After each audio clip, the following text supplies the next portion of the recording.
Welcome into the 12 Talk podcast on what is possibly the best Victory Monday of the season. I can't put into words how excited I am to do this with you, Mitch. We get to break down, in my opinion, one of the best wins of the season. We also get to give out our regular season awards, which is going to be absolutely amazing. Mitch and I had a bit of a virtual meetup earlier to discuss our thoughts on this, but we're also going to let you guys discuss your thoughts on this, so you can put them in the comments. So thanks everyone for joining. If you haven't already liked this video, share it, tell your friends, tell your parents, tell your grandparents, your aunties, uncles, whoever, and let's keep growing this. We're so close to 500 subscribers, and there you go. We've got Jonas there saying the best Victory Monday this season yet. You are very right, my friend. Mitch, how are you feeling today? I'm feeling really good. I've had a lot of time to process this win, the number one seed. You know, we now know how the playoffs look on our side of it. I feel really good. It's weird not having football, not having Seahawks football to watch next week. We get to watch it from like our little high horse, our little NFC number one seed high horse. That pedestal, mate. It's so good to be up there. I mean, again, thanks for everyone for hopping over. There's some people that were on the Hawk Blogger live that I was just in as well who've hopped over. So thanks so much for that. Do you know what, Mitch? I can't contain my excitement anymore. I need to hit the intro and then we can really get into this. Are you ready? Let's do it.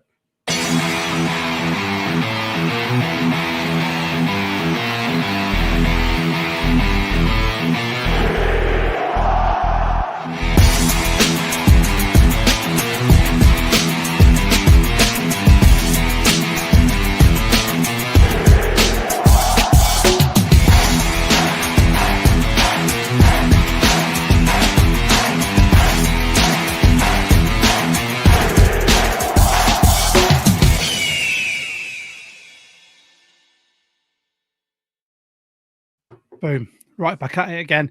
If you're new to the channel, welcome. If you're not, you probably already have, but don't forget to like the video, subscribe, hit the notification bell to stay up to date with all of our reviews and with everything else we've got coming up. We've just had a short go mental on YouTube. I think we're on 41,000 views. Imagine if they were all subscribers. If you haven't seen that, I'll play the video for you in a second anyway, because it's one of my favorite parts of the post-game press conference. But go and check that out as well. Do you know what? Let's just roll it. Let's roll the VT. The other Lenore said before the game he was over to pick your channel one-on-one. I don't know if you paid attention to that or found out that coming in. Yeah, I mean, I definitely heard it. You know, it's hard to respond back to all my fans. What can you say about that? How awesome is it? Like, what a comeback. Like, yeah, it's strong. It is a strong comeback. It's just there was a comment on that video that was just, his confidence has grown throughout the season. It sometimes can verge on cockiness, but I like a bit of swagger. It's not quite tipped the balance for me yet, but yeah, that was just one of my personal post-game highlights. That and all the cigars, yeah. And I loved the photo that showed that they'd left 2 cigars in that locker room, possibly for a Super Bowl. Yep. Now, hopefully, that amazing. I mean, before we kick off our sort of. A lot of podcasters have done the deep dive into the game. Mitch and I are going to go through sort of our thoughts on it, some of our highlight players. No winners and losers this week because we won the NFC West and we're the number one seed in the NFC. So there's no losers. Not even Anthony Bradford is going to get some stick today. That's right. I actually thought he had a really good game anyway. Weirdly, if we were doing winners and losers, he might have actually been a winner this week. But yeah, exactly. So I know. So any of you expecting some Anthony Bradford slander, you can tune out now. But yeah, like I said, we are going to give our regular season awards. Now, these awards are going to consist of things like the most improved player on offense and defense, the rookie of the year, the instant impact player, which could be a rookie or free agent signing. We're going to have the Mitch's Boy Award, and frequent viewers will know exactly who that might be, or you might not. He might have surprised us. We'll have the Humble Pie Award. The surprise Who's winning that one, package. Josh? Stay tuned. That's for people to discuss. We're also going to have things like the Absolute Unit Award, someone that's just an absolute game wrecker. Things like offensive MVP, defensive MVP, and the Coach of the Year. So that is, if you guys have got any thoughts on any of those awards, by all means, let us know in the comments, because Mitch is going to be tallying all those up just to see what you guys think in comparison to what we have. And finally, we have got the Seahawk of the Year award. Now, this one is voted for solely by you guys. So if you want to put in the comment, just put SOTY, so SOTY, and then put the name of the player that you want. Mitch will be tallying those up, and when we get to that award, I'll give you a countdown as to when we're nearly there, but you need to get those in, and then we will tell you who you guys have voted as your Seahawk of the Year. But Mitch, let's get into this game. It was a thing of absolute beauty. Seahawks beating the San Francisco 49ers 13-3. And I wish I'd got the pictures up for this, because it just reminded me in our Discord, I can't remember if it was Michael or Ben, pointed out that their rivalry jerseys look just like a Mars bar. And now I cannot get that out of my head. Was that the first time you've made that connection or heard it? Honestly, I've paid such little attention to their rivalry jerseys that, yeah, I've not made that connection before. Just hasn't even registered. I made that connection early doors. In fact, my history on my computer will show, amongst other things that I won't bring up on the pod, my history on my computer will show at some point I did go in an AI engine. Please add 6th seed in Mars bar writing on a Mars bar. I really wanted to just put 6th seed on a Mars bar and just circle it around. But yeah, it is exactly. I might have to try that.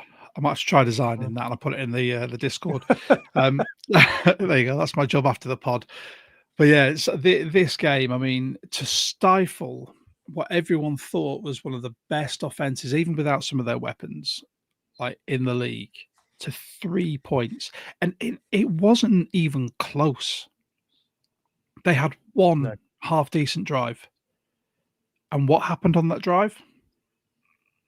Drake Thomas happened on that drive. Well, they technically got into what you would call kicking range on 2 occasions. The one time we halted the drive and they had to kick 3 points, and the other occasion there was an interception. So, you can't ask much better than that, really. It's just defensive dominance. There's no two ways about it. This is, and if anyone wants to argue this, by all means do, the best defense in the league. Mike McDonald has put together a group of men that will just absolutely hammer home his defensive philosophy. There's, from the trenches, you have got vets, young players that are just hungry to disrupt and get to the quarterback. And then in the secondary, sort of the linebacking group, that we'll discuss later as well, you've just got these players that they just want to make a difference. They're all so interconnected. They move on a bit of string. And the communication you see throughout the game is just, it's exemplary. And it's showing, like it started showing, second half of last season after the bye, and it's just progressed and kicked on. I can't say much more. Offensively, What was your opinion on the offense? Well, before we move on to that, I want to Oh. add something in there about Mike McDonald. And this stat was handed to me by Jonas, actually. But when Mike McDonald took over at the Baltimore Ravens in 2021, the Ravens defense was 28th in DVOA. By 2023, they were ranked number 1 in DVOA. Now, where do you think the Seahawks were in DVOA when he took over last year? Probably Wasn't great. 25th. Ironically, 28th. So the Ravens were 28th when he took over, and the Seahawks were 28th.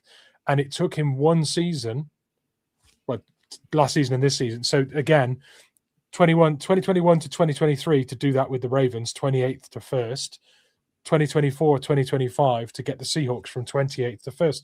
History repeating. Yep. Shouldn't be shocked.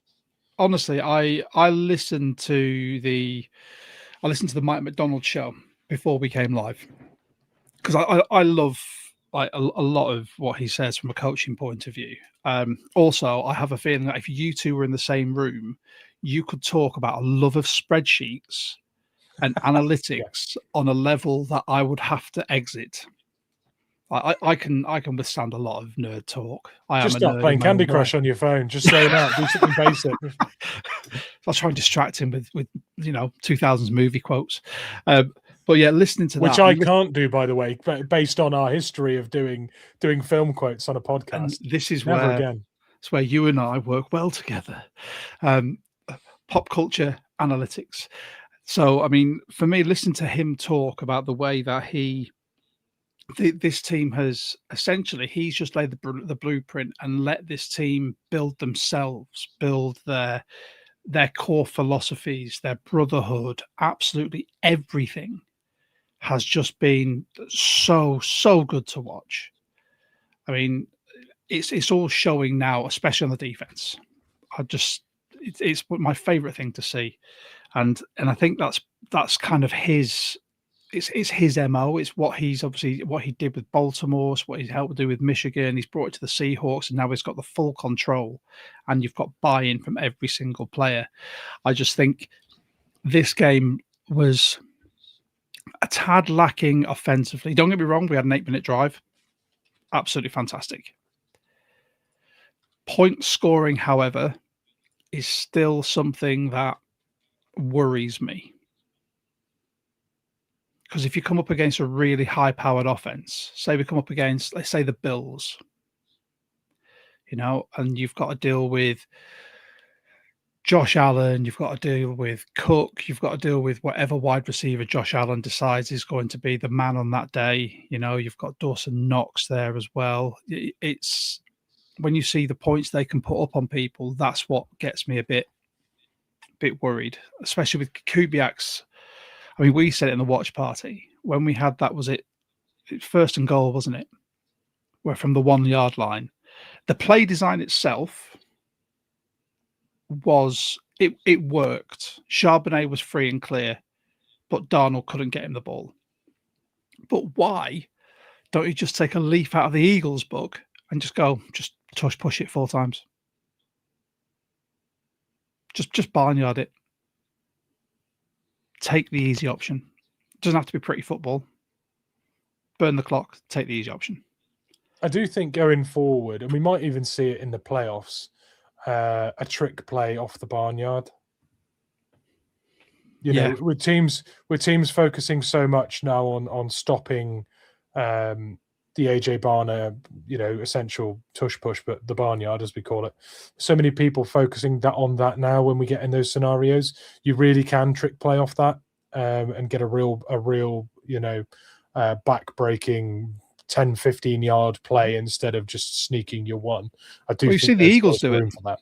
Yeah, Eagles have done it. Because the league's terrified of that move. So completely. I definitely think we see that. They may even have one drawn up. They just didn't want to use it in the regular season. There you go. Amy in there 100% should have run the barnyard. Yeah. Also, thanks to everyone who's putting in comments here about the awards. I'm just starring a lot of these Mitch and I will be keeping a close eye on these comments because there's a lot of them may or may not come true, but they will be very honourable mentions. So, as I mentioned it before, obviously we were in the Discord for the watch party, and because we're in the postseason, we get more watch parties where we get to talk and just hang out with 12s from all over the world. If you're not in the Discord, you can join. It's in the thingy section down below, the description. There you go. I'll get the words right one day. And you can come and join us talking about Hawks whenever you want. And it's free to join. So get in there. And also, if you want to be like some of our awesome members, you can buy Mitch or I a beer. Buy me a coffee. The link's down there. We've had 2 of our fantastic supporters have bought us some beers, which Mitch and I will be sharing at some point next time we get together. You never know, Mitch. It might be wetting your baby's head. Hey. There you go. Now that's celebratory beers for you there.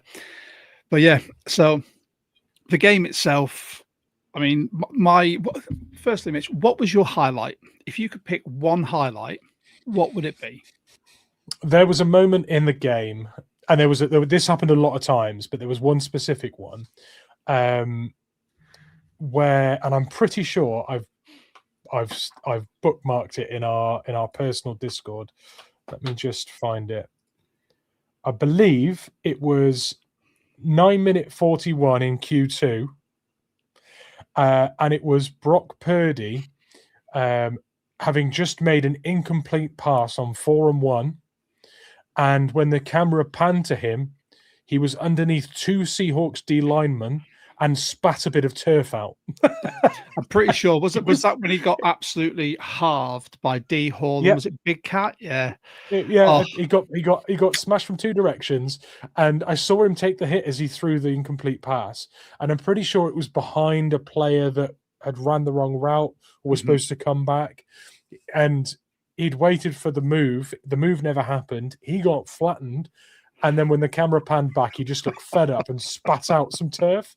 And I'm pretty sure it was like a bit of red, that the red turf that's like the halfway line or something. Yeah, brilliant. That was my highlight of the game. I mean, do you know what my highlight was? Running an effective screen pass, and not just any screen pass, a one-man screen with Gray Zabel, who effectively managed to get off his block at left guard, come all the way around the tackle, be able to block for K9, who took the dump off pass, and he got the first down. I said it in the watch party. Did we just make a successful screen pass? And there were a few. We've done a few of them this year, but that one, just watching it live in action and seeing Gray Zabel move into that open space and just clear that man out for K9 to get the first was just a thing of beauty. Obviously, I don't want to talk too much about Charbonnet because I feel like I glaze him enough. Maybe. And he may or may not be in our awards after. And I think we can do more of that very shortly. Absolutely. But, I think overall, what a way to win. And just a big, there you go, Danny. Watch parties have been awesome. Yes, they have. We've enjoyed that so much. Yeah. We've enjoyed that so much. It's honestly just the best part of my week. I forego watching it on the big telly downstairs to watch it on the small telly up here and be part of the watch party. It's amazing. A couple of comments coming in here. So Gordon, best moment of the game was K9 got the first down. Then you see the 40-siders GM in a tantrum. That was amazing. Where the camera just panned straight to John Lynch, isn't it? And he's there. The pass. I have a stat for you. I got stat interjection. Go. So the reason he was raging was we were 3rd and 16, right? And we ripped off 17 yards with a running play. And you could see him getting more and more angry as the play stretched out, eventually getting us a first down. So my question to you, Josh, 4 occasions this season, a team has converted a 3rd down longer than 15 yards with a run play. 4 occasions this year, third and very long, has been converted by a run play. Name the teams. Us obviously. Yeah, we were the fourth. Okay. I'm trying to think who else. I want to say someone like Vegas, just because they're probably in those situations a lot and have to rely on Ashton Genty. Are they in there? First one was the Seahawks. Yeah. Last one was the Seahawks. Second one was the Seahawks. Third one? Seahawks? Seahawks. Oh, mate. 4 occasions this year. And well done to Amy, and well done to Gordon Cool. as well. Both of them nailed that. Yeah, I think that's a great stat, because at times this year we've been spitting feathers about our stuttering run game, but actually when it's really mattered, we've really got what we needed from that unit. They've been clutch for us, especially in the red zone with Charbonnet, and there's been moments for Ken where he's flashed how good he can be and actually just sort of ran games. So yeah, our run game has done some pretty clutchy elite things this year. So before we move on to the final sort of standings, I'll have a look at those. I just want to go through some of the comments that have come in. So Rich, the Drake Thomas pick was a highlight for me. I hate saying this because we loved Boye Mafe, and this year he's just been a non-entity to the point where I doubt he'll be here next year unless other teams look at him and go, we don't think we can do much with him.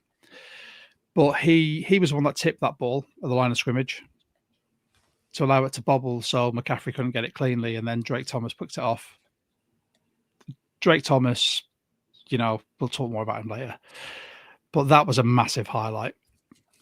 Danny's highlight for him was Darnold kneeling at the end for the win. Absolutely love that. And Jonas, best moment was Nick's open field tackle for loss on Kittle and yelling bad words into the camera afterwards. On the note of the kneeling, I thought it was so funny. In our Discord, in the game day chat, Joanne had a bet on the Seahawks to run for 200 yards that game. And we got to about one... It was me. Oh, it was you. I had... Oh, but she was talking about it. Yeah, I had Charbonnet and Ken Walker to go for 200 yards collectively, which would have won me 200 odd quid on like a £5 bet. I thought it was her bet, but she was just talking about your bet. Yeah, that's hilarious. Okay, sorry. No, it's not hilarious. You got close. You got close, and then Darnold started kneeling, and it was going backwards. Honestly, it was one of those the juxtaposition of feelings where I was so happy with what was occurring in the game, but also so annoyed that we weren't running for extras. A part of me was just going, just don't kneel it, just hand it off, just five yards a time. I'll be fine with that. But then. Yeah, we won. You know what? I don't really care. 5 as a fiver. I won my bet on the final season standings, and you know what? Let's look at this. So this is what I won my bet on. I bet at the start of the season that the table would end exactly like this: Seahawks, Rams, 49ers, and lowly Cardinals. Who, bit of news, obviously Jonathan Gannon, Mr. Who came here by car, who came here by bus. Speechman has been sacked by the Cardinals. Who else has been sacked? Stefanski. Carroll. Pete Carroll has gone, but I think anyone who knows football will have probably seen that coming, because I think, unfortunately, as legendary as Pete is, the game has moved beyond what he sees as effective football, and that was proven. Yeah. And it just begs the question now with Tom Brady and Spytek taking over personnel duties. Are they going to keep Geno? Big old cap hit there, but if you can get a franchise QB with the number one, and Morris for the Falcons has gone. But anyway, this is how the table finished. Seahawks 14-3. Now, I know I saw Bryce Coots in the comments, and we'll be on Bryce's show next week. And I'm pretty sure Bryce may have put it down. I don't know if he's had 14-3 or 13-4, but he had a very high expectation for this year. We, as classic English blokes, were a bit more reserved, weren't we? I think we said 12-5. Marginally, Marginally, not much behind. Yeah, but I mean, when you look at this, sort of the Rams and the 49ers both there 12-5, and then the Cardinals, that is just a dumpster fire that needs to be just burnt out. I'm sorry, it doesn't need to be like rehashed. They just need a big old clear out and just start from the bottom and work their way up. And this bit I love. These are the NFC final standings. Look at that at the top. And look at 2 and 4. Yeah. Chicago Crazy, Bears. really. Do you know what the funny thing is here?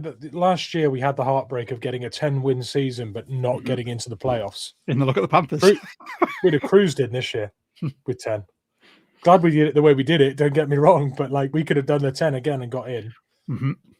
That, I mean, for me, Chicago Bears, surprise. I mean, Ben Johnson's an offensive mastermind, and I think Caleb Williams has now just became the highest passing QB in Bears history in his second year. And I'm pretty sure last year he was up at number 4. That says a lot about Bears QBs. But the Carolina Panthers, can't take it away from them. I mean, they've played some tough games this year. Rico Dowdle has been electric for them.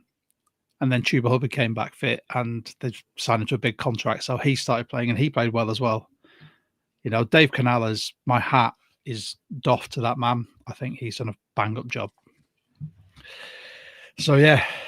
Is there anything else? Oh, there you go. Start there for Amy before we go. First time there's ever been 3 teams on over 12 wins in a division. We can say that in a season where 3 teams in our division won over 12 games, we were the team that won the most. Mm-hmm. That's a lovely. I love it when an immortal stat happens and catches you, just screenshots you in a great spot. Do you know what I mean? You don't want to have limped into that 12. You want to be the big boys in that 12, in those 12s or 12 pluses. Yeah, 100%. And as Mitch has put up there as well, if you're new to the channel and you haven't subscribed yet, we're this far away, 3 subs away from 500. So if you or any of your friends can help us with that, we'd be really grateful. Also, sharing the pod to anyone really helps. But Mitch, apart from talking about Diamani, whatever he is, Lenore, and we had a comment about he needs to go back to his washing business. I've never known a cornerback talk so much smack and I've never actually seen him do anything of note against a wide receiver. Like, I've never seen him blanket anyone. I've never seen him just rip off balls all the time. He thinks he's like an elite cornerback. But every time I watch him play, it doesn't ring true for me. It's one thing I find really irritating sometimes is when people try to talk themselves into relevance. Yeah. They try to talk like the big boys in the hope that people will start behaving like they are or believing the hype. But that self-promotional stuff, it belongs in boxing and martial arts, like fight promotions. So in the NFL, you'll play 17 games in an 18-week season where you will be tested, and it will not matter how good you say you are, you will be seen to be what you are. Mm-hmm. Stats will tell you, the eye test will tell you. It doesn't really matter how good of a game you talk. You're going to get found out if you are as bad as he is. And it's not, sorry, I shouldn't say bad. He's just not at the level he thinks he is. It's just not elite. If you're going to talk the talk, walk the walk. I mean, a lot can be said for the self-promotion. I mean, Brian Bosworth, I don't care what people say, he's still one of my favorite Seahawks of all time. Just the character, I think if his shoulders weren't made of glass after everything he did in college, I think he would have been up there. But his self-promotion was just bang on. You look at how much money he made from having fan bases hate him, and then his company created the t-shirts that they sold outside the opposition's ground saying that he was awful. Just brilliant. But this is the bit that Mitch and I have been looking forward to. Oh, 2 subs to go for 500. Let's do this, guys. I feel like one of those Twitch people going, come on, chat, let's do it. Rob. If we beg really hard. Let's go, chat. Let's go. But this is the bit Mitch and I have been looking forward to. When we had this idea, it just seemed like such a good way to end the regular season. I mean, we're on Bryce's pod next week. We'll be posting details about that, and then this weekend actually. Then the week after, we have got TJ. So some of you may know him, American TJ, who does a lot of the social media for NFL UK and Ireland. He's going to be doing a pre-playoff sort of a preview for us. So, yeah. Oh, and Gary, just very quickly, the Boz is the reason I'm a Seahawks fan. So it's a special place in my heart, my guy. Anyway, let's get to it. It's the 12 Talk Regular Season Awards. Now, as I said at the top of the show, there are various categories here. You guys can put in who you think should win these whilst we're talking about the possibilities. And if you want to vote for Seahawk of the Year, you can. Just put SOTY and then the player that you want, and Mitch will be tallying them up. And you're very right. Danny, drum roll, please. The first award is the Meepo. It's the most improved player on offense. Now, there's quite a few candidates for this. Do you not think, Mitch? Yeah, I definitely do. I think there's a number of improved players. You got to look at an offensive line as a unit that has improved massively. Mm-hmm. I think you have to look at a tight end room that now looks like it's got an awful lot of talent in there, and some individuals in there that have improved. I think the wide receiver unit, we've now got arguably the NFL's wide receiver 1 overall in our roster. And I know people will say Jefferson's had a bad year because of who's throwing to him, and he still made 1,000 yards. The Bengals have had a down year, so then Jamar Chase, and there's a lot. It's a very competitive space, and it is very conditional on your supporting cast. But JSN has improved a lot this year, so there's a bunch of candidates here.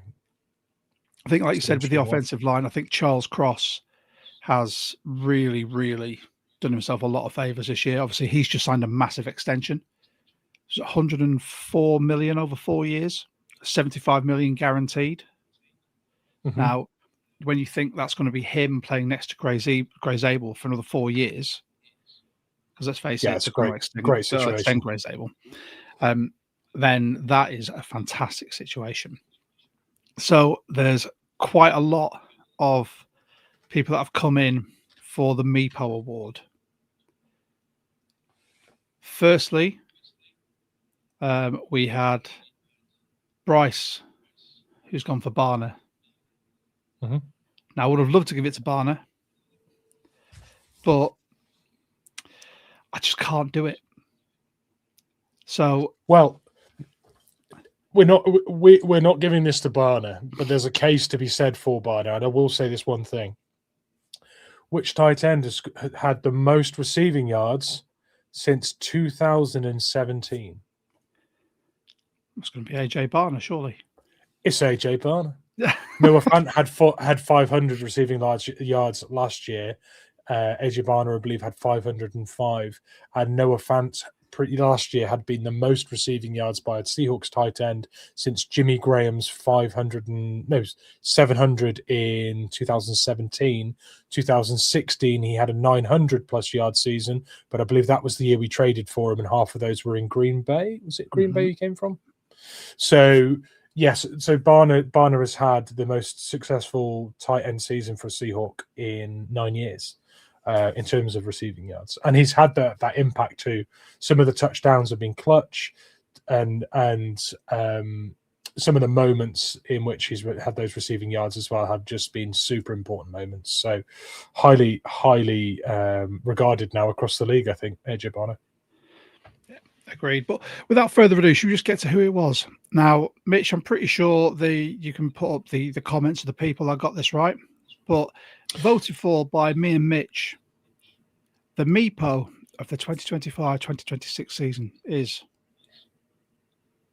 Zach Mr. Charbonnet. Charbonnet. Look at his stats from 2025, 569 rushing yards with an average of 4.2 yards per carry and 8 TDs. This year, he's on 730 rushing yards with an average of 4, so slightly down, but 12 touchdowns. And Mitch, what was the stat that he was very close to earlier? So it's the most touchdowns for a running back in the regular season since Marshawn Lynch's 13, I believe, or was it 14? No, 30. 13. So yeah, we've had our pain with Thomas Rawls, with blanking now, Rashad Penny, Chris with Carson. You know, there has been promise with, you know, the replacements for Marshawn Lynch, but now we have, at least in the red zone, we have a serious weapon at running back that will just get those touchdowns. He does. Bryce put a comment up earlier talking about the extension of K9 and possibly Woolen. Now, based on the 49ers game, where the run game was effective, and if people who tuned in last week will know, I didn't backtrack, but I caveated what I said about K9 for all the season. If you put him in the right situations, he's effective. You look at that game on Saturday, he was effective because of the way we were running him scheme-wise, and Charbonnet was effective because of the way we ran him as well. There were two totally different options, a proper 1-2 punch, like I said, that were brilliant on the day. And if we can keep doing that in the playoffs, we are onto a winner there. Well, that's relevant here. Gordon's just said injuries didn't help with running backs after Lynch. K9 and Sharp's situation has helped K9 manage his injuries. Completely agree with that comment. Yeah, 100%. So, Zach Charbonnet, congratulations. You are this year's Meepo. Next up, we have the MIPTA, the most improved player on defense. Yeah. There was a few that we could have looked at for this. Yeah. I mean, you look at the cornerbacks. Woolen has steadily improved throughout the year. You look at players like brought Gord's comment back up there. Oh, is that me? Yeah. Whoops. Yeah, you look at the sort of from the safety room, I think when he's been there, Kobe he's just solidified that. He's taken a fantastic role when J Love's not been there, as well as a leader. Linebacker wise, you've got Drake Thomas, you've got, I think Ernest Jones has stepped up a gear as well. But let's have a look. I've just seen Reek thrown in there as well. The problem with Reek's most improved case is it's most improved since halfway through the season, where a lot of us wanted him off the roster and traded, and then he's actually come back, and he now projects as someone I want to see starting next year. So, yeah, I'm not such a fan of that. SPBT, the human. Just so we know you're not a bot. This whole unit grew exponentially since year one. I couldn't agree more. I mean, we've had calls for Reek, like I said, Drake Thomas, Akada, another one for Woolen. But this year's winner, most improved player on defense, we've gone for Byron Murphy II. 2025, obviously, he had a bit part, played a lot of nose tackle. 36 tackles, 12 solo, 0.5 sacks. This year, in a much better D-line, 62 tackles, 22 solo, 7 sacks.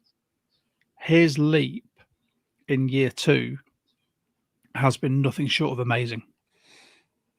You know, he is so stout in the run game.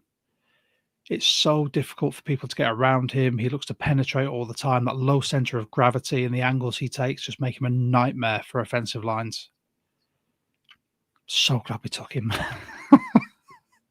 Yeah, he's got more like he's got so much more. But what we saw this year was someone really blossoming and benefiting from a D, because last year the D line was improving and it was getting good.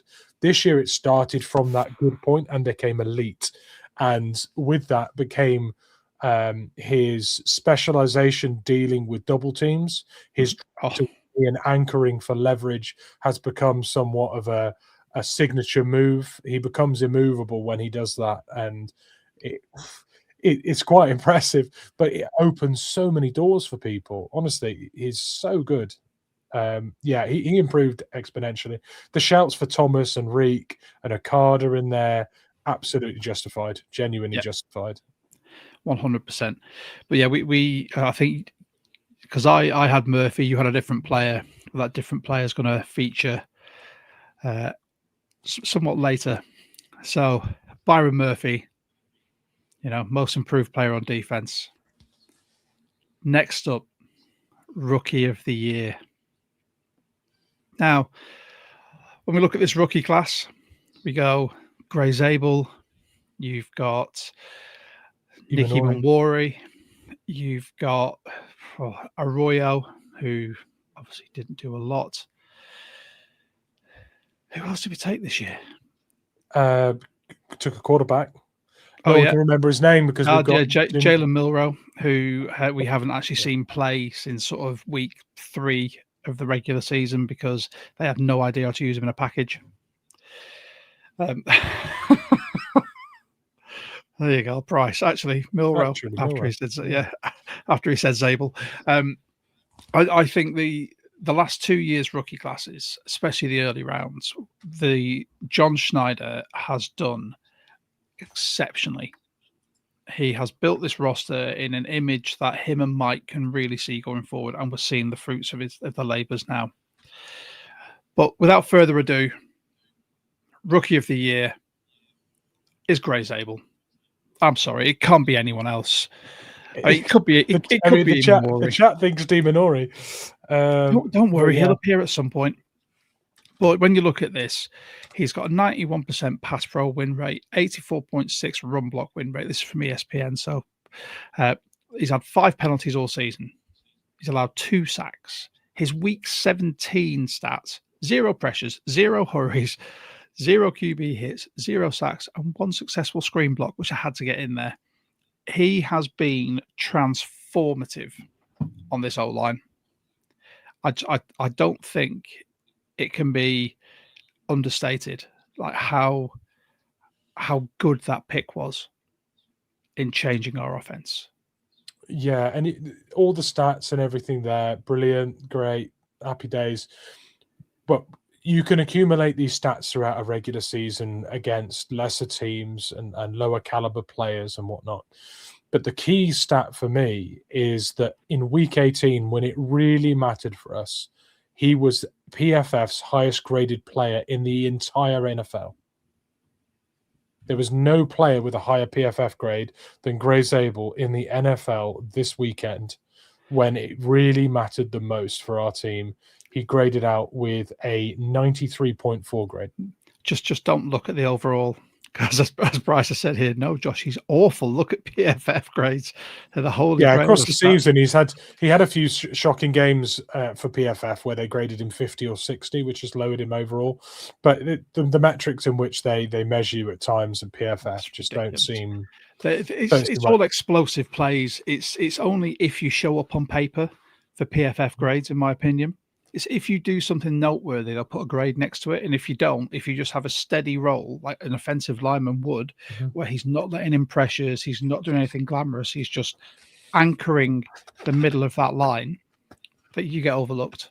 But I think he has been, for a first-round pick, just absolutely fantastic. And he's come in, he's started, and he's just been amazing. Next to Charles Cross as well. He's been playing next to his college roommate at center, sometimes with Olu as well.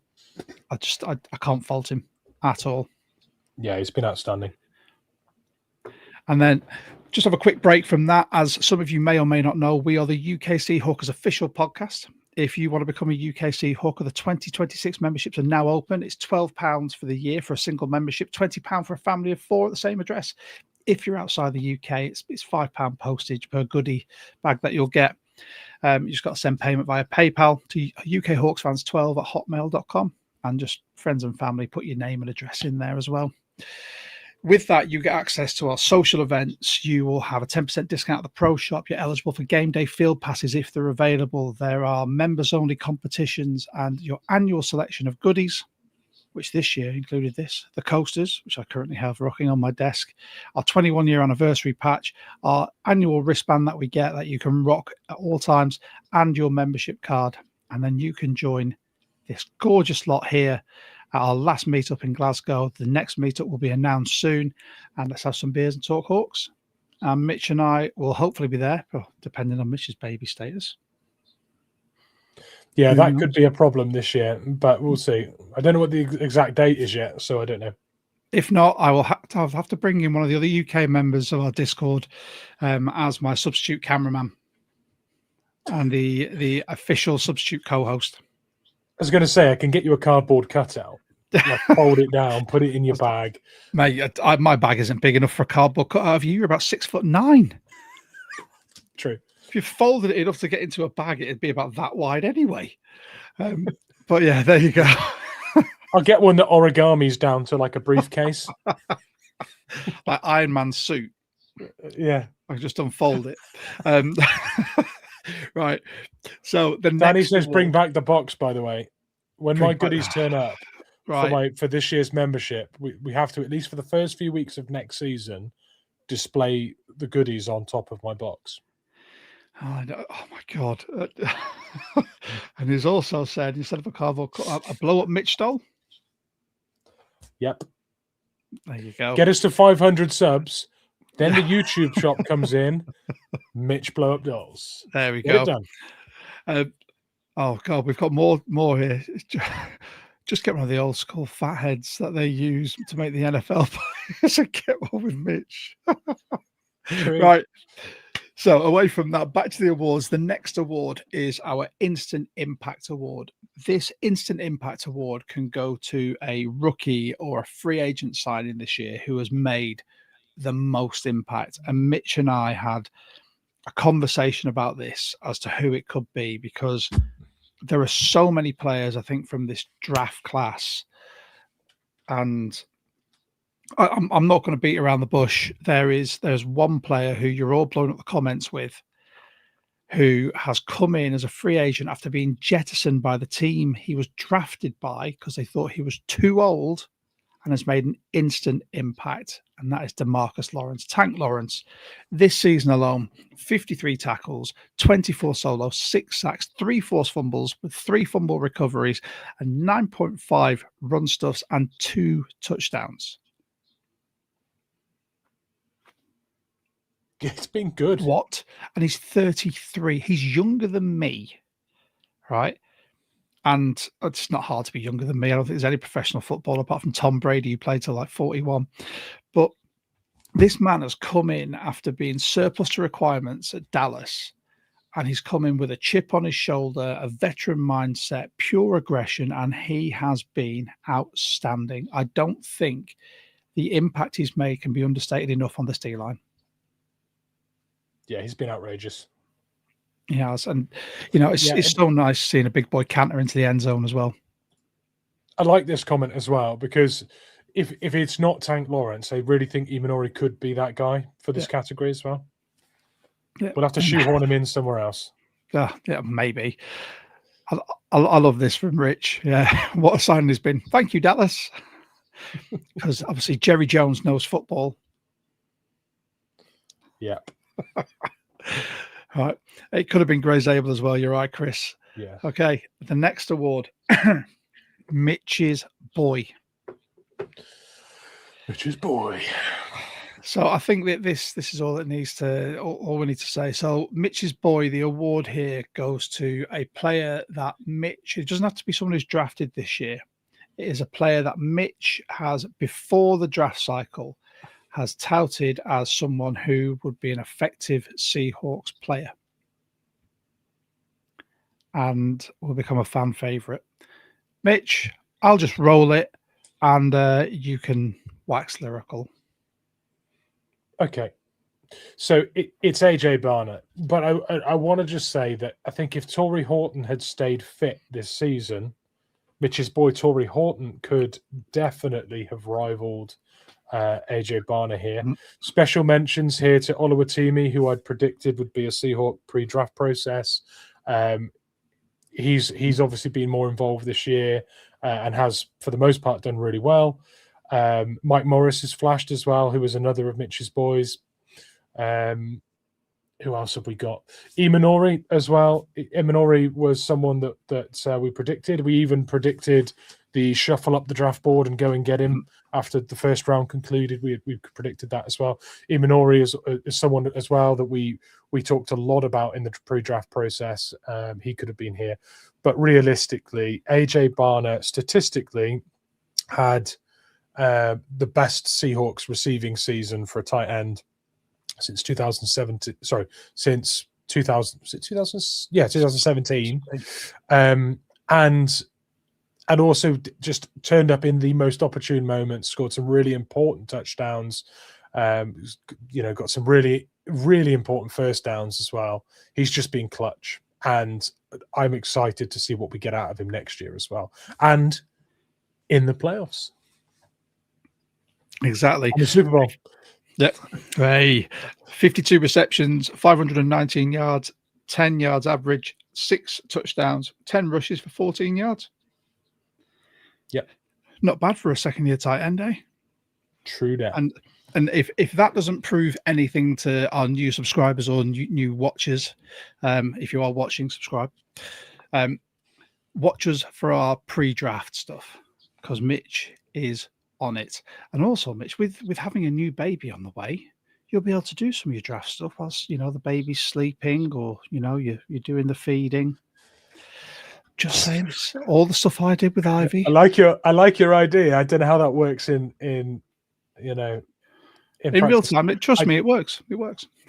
The best thing is this year I don't even need to get a prediction right to have a 2026 Mitch's boy, because I am having a boy myself. Yes, you so are. Mitch's boy by default will be an actual child around about draft day as well.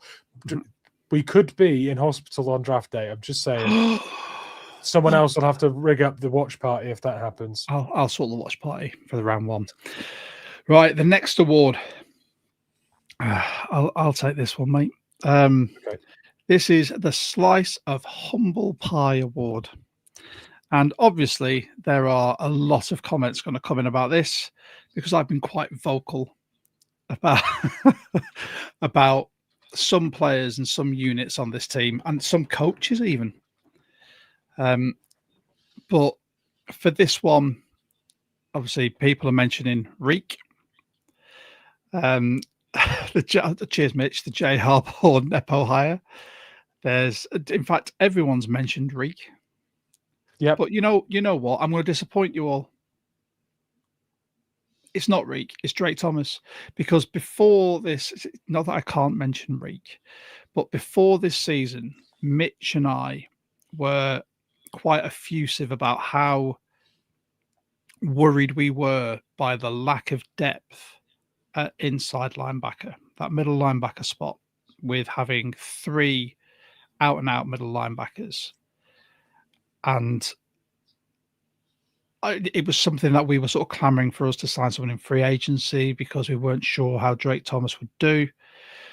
But this year, and we've had to put Drake Thomas in here because he's been exceptional. Look at that: 96 tackles, 47 solo, 3.5 sacks, a fumble recovery, 8.5 run stuffs, and that awesome interception against the 49ers. Now, when it comes to the middle linebacker spot, we thought Tyrese Knight had it locked up, and then behind that, we weren't sure what we were getting. What we were getting was an undersized linebacker who, Mike Mack said this on his Mike McDonald show, plays through his deficiencies. They play him to his strengths, and then if there's anything that he's not good at, they will cover for somehow or some way. I think I will happily eat a slice of humble pie about the middle linebacker spot. And I think there's a lot of Seahawks podcasters and social media personalities that said the same thing as us, but I think they've shown exactly what we can do. Just to I'd like to add say, one stat on. go on. Sorry, I was going to say, to add on to that stat list, there's 8 passes defensed in there as well. Oh, this year, and his one interception shows some prowess in coverage, but there were games where teams thought that they could win targeting Drake Thomas in coverage up against tight ends and things. And yeah, sure, he's a smaller stature linebacker. Perhaps that is an obvious thing to try. But eight passes defensed is a great number as well. I think that's an underrated part of his game. Yeah. Bryce coming saying Drake Thomas equals Pitbull. And then we've got SPBT, the human, saying he's a little missile. 100%. And Rich, once Drake Thomas hits you, you stay hit. It's, you know what, I could have taken the humble pie about Reek, but as Mitch said earlier, he's only really started coming to life after the trade deadline. If Thomas is the pie, Reek is the crust of the pie. But yeah, I'll hold my hands up to that. Reek was nearly there, and so was K9, but wasn't to be. Okay. Cop out. Absolute cop out. I'm calling it now. All right. Say what you want, mate. I'm joking. Next award is the surprise of the season. Now, this is going to a player who it was nearly called the "Where'd he come from?" award. But surprise of the season this year is for a player that may have been on the fringes or someone who hasn't had the best season or two. And there are comments coming in which are bang on it. You know what? I'm not even going to prolong this. We shouted him out last year saying that he could be a fantastic player for the Seahawks. This year he's come in and he's proved us right. Ty Okada is our surprise of the season. 65 tackles, 46 solo, 1.5 sacks, a fumble recovery, 3.5 run stuffs, 6 passes deflected, and an interception. And he's played 2 safety spots. Yeah, he's been unbelievable. I just don't. There's not much more you can say. He's athletically. You look at the interception that he made, that beautiful one in the throwback uniform, where the boy has got hops. He got up for that. His tackling technique, and I've got to sprinkle it in here somewhere. His tackling technique is superb. Harry said it last week. His body angles, he uses his levers the right way by sinking his hips and exploding through the tackle. So he's a shorter stature player who knows how to use what he's got. Same as Drake Thomas, actually, to really make an impact. And he has made that impact to the point where after this season, if Kobe asks for too much money, I think we'll let him walk and Ty will be our starter next year, which means we're probably looking for a safety in this draft. If we cast our minds back to a season where an undrafted player, well, it could have just been a free agent pickup actually, but Ryan Neal deputized in the absence of injured Adams, right? And when it came to the offseason and we had the option to offer a good contract to Ryan Neal and believe in him and take him on, we decided we'd stick with Quandre Diggs and Adams and paid them. Mm-hmm. Now, Ty Okada has arrived on the scene and arguably has outshone the performance of Ryan Neal in multiple spots, as you rightly say. Let's hope we don't repeat that. Let's commit to Ty Okada, in my opinion. He's versatile, he's talented, he's one of the best tacklers on the team. He can do it all. Lock him down. Just 2 quick comments here. So, Chris the Rude, we're on 499. Got one away. He's watching it. That's just happened because I checked it seconds ago. So that or he's just outed himself for not being a subscriber. I love how much the 12 Talk community is as invested in this pod as we are. No. Also, I love this from Gordon. Taya Carter and Drake Thomas reminds me of the Bash Brothers in Mighty Ducks, one of my favorite sports movies of all time. And yes, I can see that. That is amazing. So, Taya Carter, you are a surprise of the season. Now, we had to shoehorn one player in, and this was one that there's 12 awards, obviously. Stick with the theme. This is the Absolute Unit Award. And we were talking about people that are form tacklers. Let's also talk about people that just lay the hammer down.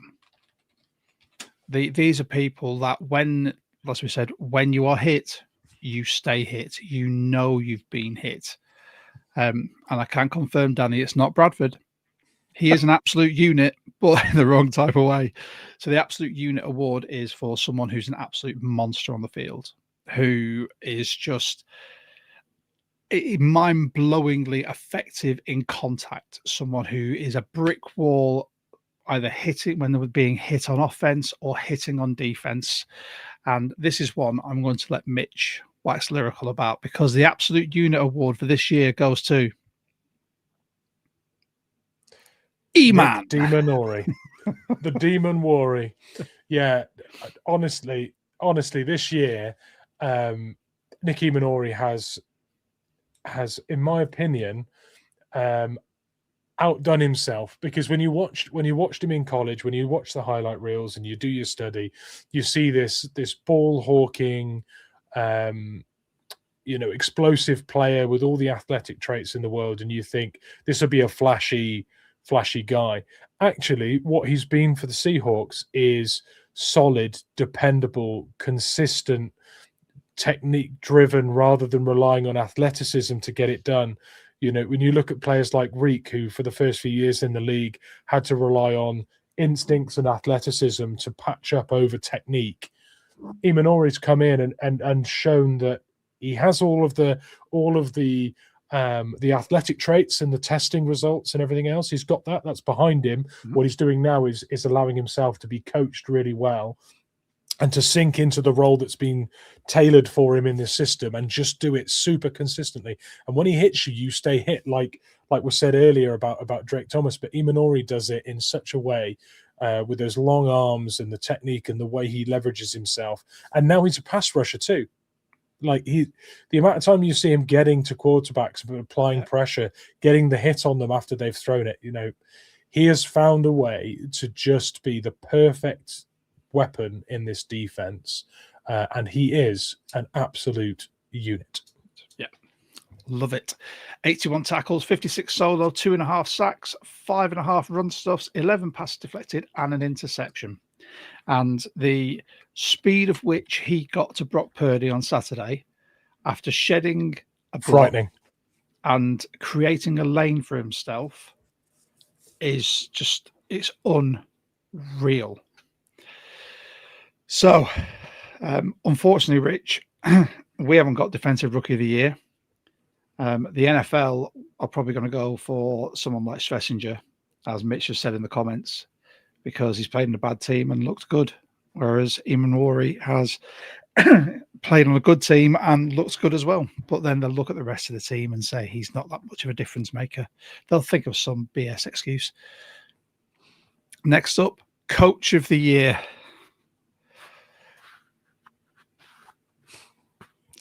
There's an obvious. There's been some interesting. I mean, the common consensus in the chat is for John Benton, who's the O-line coach. I see the case. Genuinely see the case for it. Not going to change our mind, but I can't change my mind. I can't do editing on the fly. Spoiler that it's not Benton. There you go. Yeah. And then we've got someone shouted out AD as well. And do you know what? Like, I love the fact that AD's there as the DC, and obviously the guys absolutely love him. I'm just waiting for next year when Mike Mack lets him call plays. Yeah, that's true. what I want to see, because I can't I can't help but think, are you a real defensive coordinator if you're not coordinating the defense on the field? It's like an I think understudy you can role at the still moment. coordinate quite a lot of it without the play calling, but he has to be absolutely drilled to within an inch of his life on this playbook, on how everything operates in the moment and what our answers to certain things are in real time. He needs to be super well drilled. Otherwise, Mac's defense isn't as effective as it has been. So I get the need. I just hope there's not too much of a holding on to the baby and not allowing someone else to take it. So yeah, because that would sort of be a catalyst for him to jump ship, I think, if he's not given any reins at all. There's obviously Mike McDonald could be our coach of the year within the Seahawks organization. However, I put him on that pedestal as a head coach. I think he should be in the conversation for the NFL coach of the year. And a quick shout out, as Mitch was going to say earlier, for someone who should be the GM of the year. Yeah, Schneider. I think if this category had been a non-player of the year, it would have been very hard to convince me that John Schneider shouldn't take this. And I think any season where you lose your starting quarterback and your wide receiver one in the off season, to go out and get Darnold, who has be so high conviction on it too, because other people were discussing the Darnold pickup. We were straight in there day one of free agency. That's our new quarterback. Get him. Yeah. What does he want? Pay him. Done. And he's been excellent. And to have shipped off Metcalf, who's had a spotted season with more disciplinary issues, and to put JSN front and center and believe in him, pick up Cooper Kupp as well, and build the supporting cast they have. Outstanding. The draft class, outstanding. The free agent pickups with DeMarcus Lawrence, players like that, fantastic. Honestly, it's been an exemplary off-season and year for John Schneider. Yeah. However, as he's not a coach. No, he's not. No. Our coach of the year for this year, Jay Harbaugh. This could be another humble pie slice that I especially have got to eat. Mitch, I know you weren't as forthright with your criticism as I was. There was a little bit there, but I'll take this one on the chin. It's big enough. But the way he, from year one to year two, the way he has got to grips with this special teams unit is a sight to behold. Look at 39 field goals made, 2 block field goals, 1 block punt, a kick return TD, 2 punt return TDs, and the muffed kick TD. The muffed kick TD. I didn't know if that counted as that's not the kick return TD. The muffed kick that not was by Halani. That's the one that Halani scored from our own kickoff because it touched a player on the way to the end zone and then he got it. Yeah. Like it. And that just says a lot about not only the technique, the awareness that he's coaching as well. Yeah. And I think there's been a big impetus placed on that about just, if you see the ball on the ground, just get it. Charbonnet's 2-point conversion, which no one knew was a 2-point conversion until they had to triple check. Yes, Gordon, that was a Steelers game. Until they had to triple check like the rules, and then you had, that Halani TD where it came off. Was it Caleb Johnson's hand? He flicked his fingers, didn't it, when it bounced up? Yeah. And Halani was through on it. I think Jay Harbaugh, and I will happily eat this slice of humble pie as well. I think he's just done a brilliant job this year. I will take back what I said about the Nepo hire. I'm big enough and ugly enough to say maybe he actually is the man to do this. So, Jay Harbaugh, congratulations. You are coach of the year for the Seahawks. Offensive MVP. There will be a riot in the comments if this doesn't go to the person everyone's expecting. But it could go to Darnold. Bradford. Yeah, it could be Anthony Bradford. We could give it to K9 for, a 1,000-yard season. Charbonnet for his 12 TDs. Cooper Kupp for absolutely just bossing it as a veteran within this wide receiver stable. But you know what? Let's not beat around the bush. It's JSN. 119 receptions, 1,793 yards, top in the NFL, 15.1 average yards per catch, and 10 tutties. Outstanding. The man has stepped up as wide receiver 1 after the absolute panic from Seahawks fans that we'd got rid of DK Metcalf. What are we going to do? Who's our deep receiving threat now? What are we going to do about taking the top off? Who's our physical wide receiver? How are we going to scare defenses? Well, that's how we're going to do it.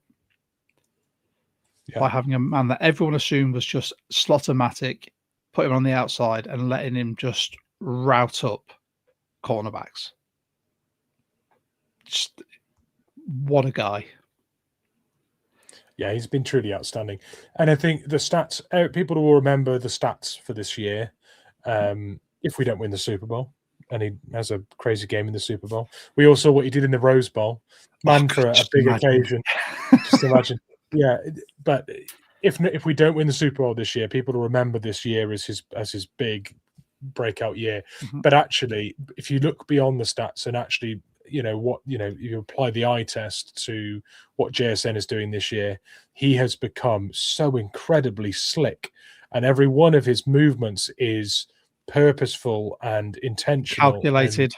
And calculate. It is frighteningly clinical the way he dissects defenders and manipulates them, and it is superb. So beyond the stats, there is a highly accomplished and skillful player there that will be at the top of his game for at least another 10 years. Yeah. I completely agree. So glad we have him, and he loves being in the city. His brother's now playing baseball for the Mariners as well. Yeah. So that's one way to keep a star wide receiver there. But we have got one more regular award that Mitch and I have chosen.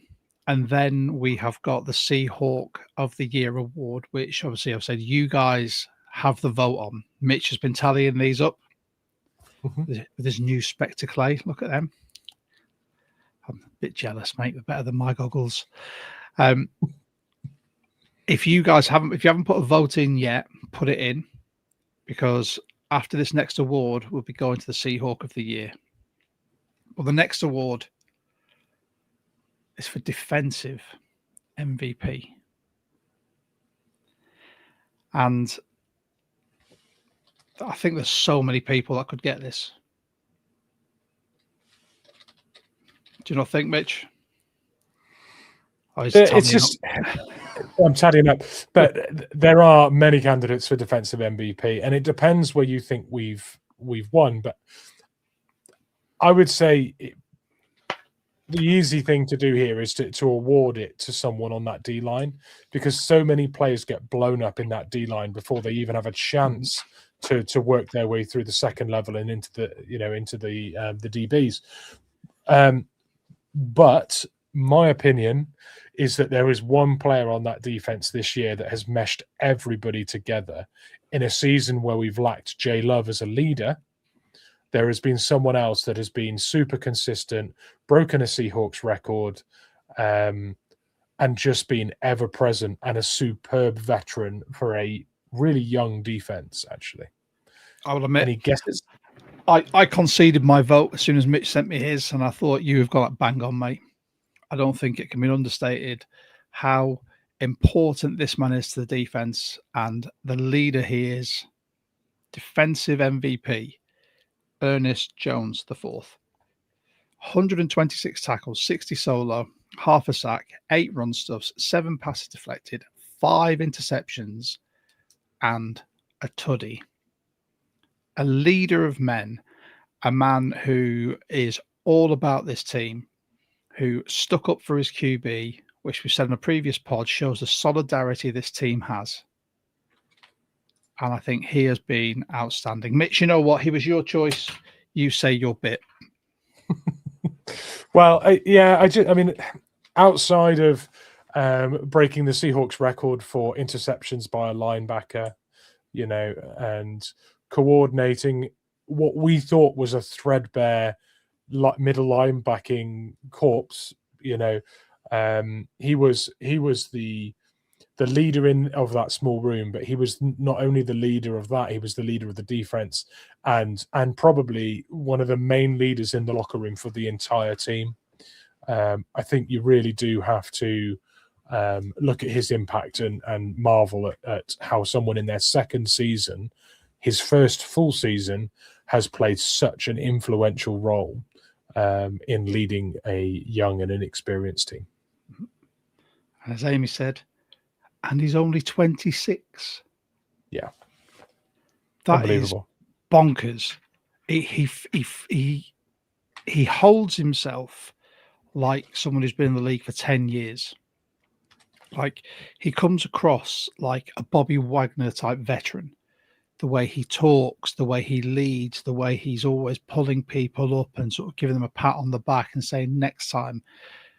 What a player. What a great example to have. I mean, that does it for our picks. And before we get to the Seahawk of the season, I just want to say a massive thanks to absolutely everyone who's tuned in. We have hit 500 subs. Thank you very much, everyone. Now, the challenge is to get to 1,000. Let's see what we can do there.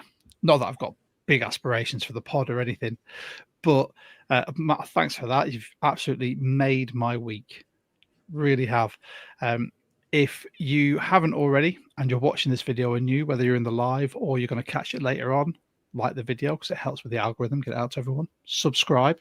Then you could be 100, 501, or maybe it could be number 600. Who knows? Hit the notification bell. It'll let you know whenever we're live. I want to say a big thanks to our sponsor as well, Flying V, Vintage Sports Clothing. They've currently got a load of Seahawks stuff on there. UK Vintage Sports Clothing Company. If you want to buy anything from them, the link for their Shopify is in the description down below. Use code 12Talk and you'll get 20% off your order. Can't say better than that, can you? And if the 500 subscriber wants to reach out to us via DM, I will send you a cardboard cutout of myself that folds down into a briefcase, signed by AJ Barner. So do reach out. Do not start making those promises. Oh my God. 500 forged AJ Barner signatures. Yeah. Also, AJB. you've got to try and get like a massive cardboard cutout of yourself. And if this person's like miles away, you're going to be paying a hell of a lot for postage. But yeah, if you've enjoyed what you hear as well, join the Discord, links down below. I'm pretty sure Mitch has popped it in the comments as well. And even better, if you want to treat me and Mitch, you can buy us a coffee or a beer at buymeacoffee.com. The link's down there. Mitch, how are we looking for our votes for Seahawk of the season? Let me have a little look at my spreadsheet. It's been quite broad, actually, with there's not been an outstanding candidate that's run away with it, although Mike McDonald has picked up a bunch of votes. So, guys, get them in the comments now. Tell us who you think should be Seahawk of the year. JSN is in the running. Darnold is in the running. Ernest Jones is in there. And Mike McDonald is leading currently. So, have you say? You need to just pop SOTY before your choice, and then at least we know it's easy for us to spot. I mean, like I said, I'm pretty sure Bryce has already put his vote in. He's doubling up. But I mean, I'd like to say a massive thank you to everyone who supported us this season. It's only our second season doing this, and it's a UK-based podcast about an American football team. It's incredibly difficult for us to get our timings right and for you guys to engage with us. So everyone that does, whether you're in Canada, the UK, the US, Germany, Scotland, I know you're part of the UK, but still I'd like to give you a special mention. You know, any of those, anywhere you are, we really, really appreciate it. But you know what, Mitch? I can't prolong it any longer. The Seahawk of the season, as voted by you guys, the 12s on the 12 Talk podcast, is who's won, Mitch? Mike McDonald. Yes, Coach Mike. You Mike know what? McDonald. I will take that. Mike McDonald as the Seahawk of the season. I think, you know, Gordon's written the Water Boys. I don't think it can be understated the effect Mike McDonald has had on this franchise. From taking over from Pete Carroll, from the doom and gloom from some corners of Seahawks fandom about losing a legend who didn't put a logical hat on and realize that the game had progressed past that coach, to the most coveted defensive mind in the NFL, to what he's done in 2 seasons. And as Mitch and I have said, we thought it was a 3-year rebuild. It could well be, but touch wood, it's not going to be. He's well ahead of the bell curve. He's brought in players, whether by the draft or free agency, that has transformed this organization. And the mindset, the 12 as one, you know, the mob ties, he's creating a culture that people want to be in. And come free agency, I think you'll probably find there will be people out there that want to come to Seattle. Yeah, free agency next year is going to be fascinating because whether we win the Super Bowl this year or just based on what we've done in the regular season, we are going to be a destination for players who want to compete. Certainly defensively, we are going to be a defensive unit that people want to be part of. We are going to be a coaching team that people want to learn under. And Seattle's already a stunningly beautiful place in the country as an actual destination. It's already a great spot too. So I think next year we won't have to be the highest bidder for free agents to get them to come through our door. And that is a great position to be in. Yeah, 100%. So there you go. Mike McDonald, our Seahawk of the season. What a season it's been. And do you know the best part about this, Mitch? What's that? It's not finished. Oh, yeah. Yeah, we're not signing But it is until 2 weeks. Well, yeah, but we're not signing off this pod as that's our season over. Let's go and watch meaningless postseason football. We are going to watch the Seahawks in the postseason, who are currently top of the NFC with a first week bye and are the bookies' favourites to win the Super Bowl. Yep. People believe in us. How weird is it to think that?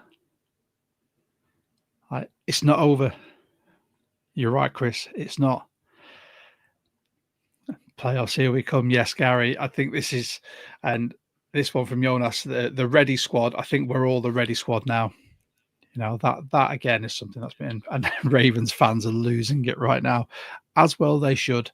You know, you let him walk out the door and you stick with a Harbaugh who's done nothing. This is just, yeah, as we've put on here now, season's just started from Gordon, bring it on from Rich, and a crazy stat from Bryce. Crazy stat, first true home playoff game for the 12 since 2016 versus the Lions. That's mad. It all runs through Lumen, and we will be watching it in our watch parties on the Discord. We'll be talking it up. You know, I'm doing dry January, but come the Super Bowl, that's not January, is it? But then who knows? You said that like a man who really, really misses a drink. Oh, mate, it's only the 5th.